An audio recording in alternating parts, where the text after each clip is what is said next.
Hi guys, welcome to yet another lead coding vlog. Without wasting much time, let's jump into today's coding session and see what's the challenge for us today. Yeah.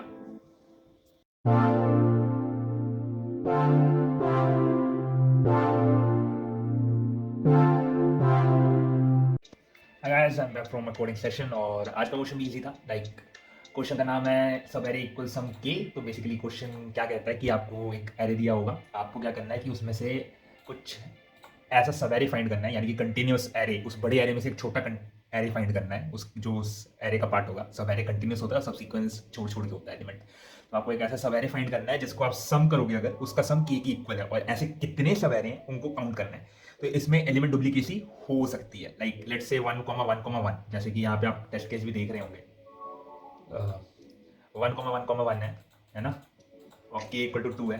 तो यहाँ पे एक तो ये वाला सब array बन रहा है 1,1 का, एक ये वाला बन रहा है 1,1 का, तो आंसर होगा 2. तो आपने 2 रिटर्न किया. ज़रूरी नहीं है खाली इतना सही हो. एक और एग्जांपल दिखा देता हूँ मैं, क्या हो सकता है. यहाँ पे कौन सा लाइक ज़रूरी नहीं है कि खाली दो दो के सब एरे बनेंगे, लाइक हो सकता, क्योंकि सब एरे कोई भी लेंथ का हो सकता है. Equal to the array given, वहाँ तक के सब एरे कंसिडर होते हैं. मान लीजिए जैसे क्वेश्चन में 1 2 3 4 दिया है, और आपको फाइंड करना है कि 6 कैसे बन रहा है, कि इक्वल टू 6 दिया हुआ है, तो कौन से सब एरे हैं. तो इस क्वेश्चन में से अगर ध्यान से देखेंगे आप, तो 1 2 और 3, एक ये, एक 2,4, एक ये 3,2 5,6, ये तो हो चुका है. तो फिर यही दो बन रहे हैं, तो इसका आंसर भी के इक्वल टू 6 का जो आंसर होगा वो होगा 2. तो आप 2 रिटर्न करेंगे. दो अलग साइज के एरे हैं, सब एरे हैं, लेकिन ये आंसर भी वैलिड है. तो आखिर ये होता कैसे है, 1 मिनट. 2,4 वैलिड नहीं है क्योंकि ये कंटिन्यूस सब एरे नहीं है. हाँ करेक्ट, ये कंटिन्यूस नहीं है, तो 2,4 नहीं है. सॉरी, मैंने गलती से बोल दिया. तो इसका आंसर एक्चुअली जो आएगा वो आएगा 1, ना कि 2. यप. तो मैं एक बार चला के भी दिखा देता हूँ. तो कंटिन्यूस होने का मतलब ये है कि वो लगातार होने चाहिए. अभी जैसे 2,4 के बीच में ब्रेक हो गया था, तो 2,4 जो है वो आंसर के अंदर कंसिडर नहीं होना चाहिए. एग्जाम्पल था हमारा 1, 2, 3, 4, और इनपुट हमने दिया था कि के इक्वल टू 6 है. तो ठीक है, रन कर देते हैं.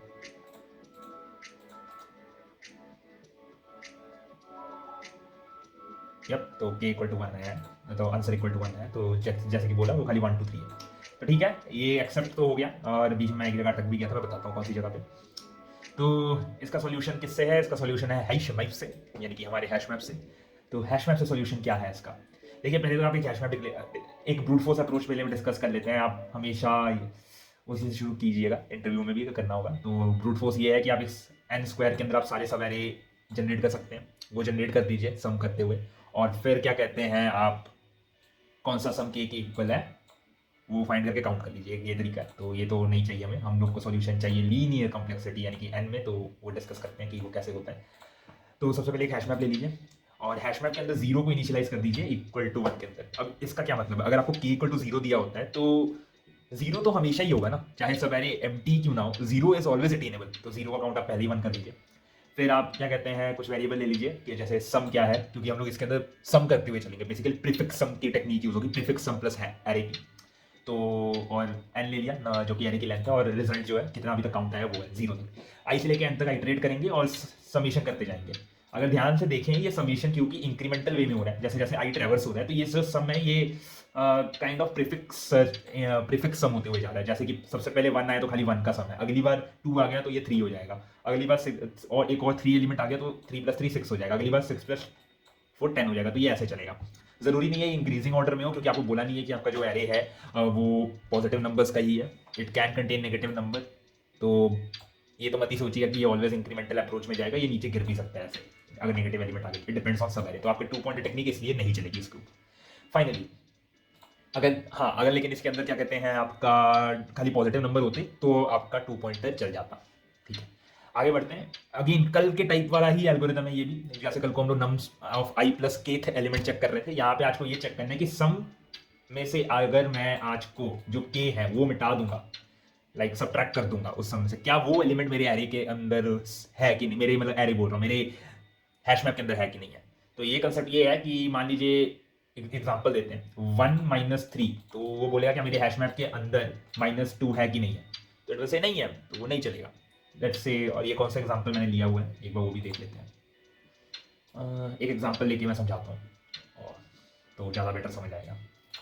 एग्जांपल यही वाला ले लेते हैं 1 2 3 जिसका k इक्वल टू 3 है। ओके, तो जब पहली बार 1 आया तो सबसे पहले चेक होगा कि क्या 1 माइनस 3 मेरे एरे के अंदर है कि नहीं है, मेरे हैश मैप के अंदर है कि नहीं है। और हैश मैप के अंदर खाली एक ही चीज़ है, वो है 0 इक्वल टू 1। तो ये तो -2 नहीं है, तो -2 नहीं है तो ये इग्नोर हो जाएगा। और आपके हैश मैप के अंदर एक काउंट कौन सा डल रहा है, जो अभी आपने सम किया उसका काउंट इंक्रीज हो रहा है।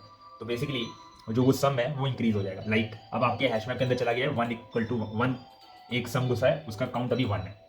नेक्स्ट जब आपका एलिमेंट 2 ट्रेवल्स होगा तो वो 1 + 2 सम हो जाएगा 3। अब आप ट्रेवल्स करेंगे, क्या 3 - 3 मेरे एरे के अंदर है कि नहीं है। 3 - 3 0 होता है और अब वो देखेगा कि 0 तो मेरे हैश मैप के अंदर अवेलेबल है। क्योंकि 0 अवेलेबल है तो आप अपने रिजल्ट के अंदर जो 3 - 3 का जो एलिमेंट है भाई उस फैक्टर से इंक्रीज कर देंगे। बेसिकली सम - k के फैक्टर से आप अपने आंसर को इंक्रीज कर देंगे। तो वो कर दिया। फिर क्या करोगे कि आप अपने जो नया सम आया है उसका काउंट फिर से बाई 1 इंक्रीमेंट कर दोगे। नया सम आया था 3 तो आप कर दोगे 3 का काउंट हो गया है 1। नेक्स्ट है कि क्या कहते हैं, अगला एलिमेंट जो आया है वो आया है 3। तो अभी हमारा टोटल सम पहुंचा था 3 तक, करेक्ट। 1 + 2 करके 3 तक पहुंचा था। जब तीसरा एलिमेंट एक्सेस हुआ तो वो 3 + 3 6 हो गया। अब आपको बेनिफिट बताता हूँ क्या हुआ, क्योंकि ये कंसेक्यूटिव है और क्योंकि आपने अभी पीछे पीछे में 3 डाला था, ये यहाँ पे ये चेक करेगा कि करंट सम क्या है 6 माइनस k की वैल्यू है 3। 6 - 3 भी 3 होता है। क्या 3 आपके एरे के अंदर है? जी हाँ है। तो कितने काउंट का है? एक काउंट का है, तो एक ऐड हो जाएगा। तो आपका रिजल्ट हो गया 1 हुआ था पहले, +1 हो गया 2, और आपके सम के अंदर अब 6 के साथ += 1 हो जाएगा, यानी कि 6 = 1 ऐड हो गया। तो इस हिसाब से आप अब अगला एलिमेंट तो है नहीं तो कुछ ट्रैवल्स होगा नहीं, और आपका आंसर हो गया 1 + 1 दैट इज 2, और आपने 2 रिटर्न कर दिया। स्ट्रेट फॉरवर्ड एल्गोरिथम है। एक बार हल्के से जल्दी मैं क्या कहते हैं ये करने की कोशिश करता हूँ, एक्सप्लेन करने की कि है क्या, हमने किया क्या और क्यों किया। बेसिकली जो इस क्वेश्चन को सॉल्व करने की टेक्निक है वो है हैश मैप प्लस प्रीफिक्स सम की।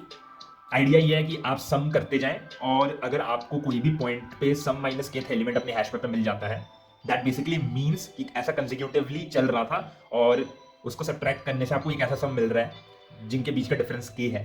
हेंस आपका जो आंसर है वो एग्जिस्ट करता है, तो आप अपने काउंट को उस फैक्टर से इंक्रीज कर सकते हैं, सम - k के फैक्टर से।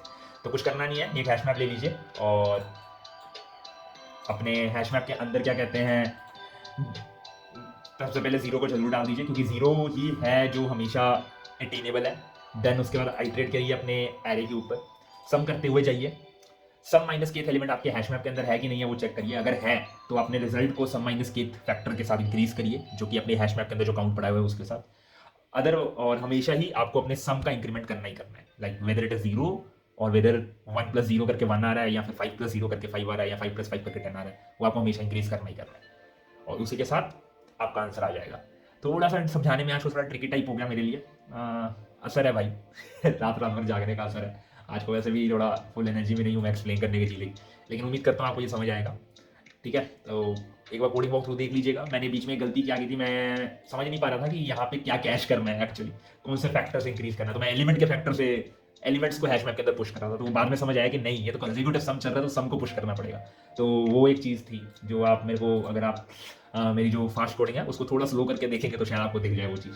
तो वो है, अदरवाइज तो क्वेश्चन काफ़ी स्ट्रेट फॉरवर्ड है। तो आज के लिए बस इतना ही, उम्मीद करता हूँ आपको ये अच्छा लगेगा। डू लाइक एंड सब्सक्राइब, मैं आपको कल मिलूंगा।